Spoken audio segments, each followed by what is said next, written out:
লাগলো এই সন্দ্বীপ সাগর পাড়ি দিয়ে সন্দ্বীপে?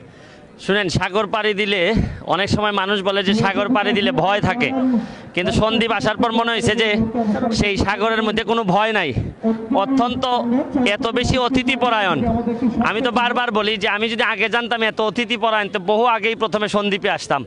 আমার কোনো ধারণাই ছিল না। আমি সারা বাংলাদেশের মানুষকে বলতে চাই যে সন্দ্বীপের যে মানে অতিথিপরায়ণতা, এটা আমার কাছে মনে হচ্ছে রীতিমতো হিংসা করার মতো। আমি আগে ভাবতাম যে আমরা সিলেটিরাই এইসবে আগায়া, এইখানে আইসা বিশেষ করে শামীম ভাই এবং আরও যারা আছেন তাদের এই আচরণ দেখে আমার কাছে মনে হয়েছে যে আমি মনে করি বাংলাদেশের ভিতরে অনেক এক্সপ্লোর করার জায়গা আছে, অনেক জায়গা আপনি দেখতে পারেন। আর বিশেষ করে সন্দ্বীপ একটা উপজেলা, কিন্তু এই উপজেলার মানুষের যে অবদান বাংলাদেশের এই রেমিটেন্সে, এবং যারা বিদেশে আছেন, যারা যেভাবে সন্দ্বীপের সাথে সাথে সারা বাংলাদেশটারে এগিয়ে নিয়ে যাচ্ছেন, এইটার ঋণ কোনোদিন শোধ হবে না।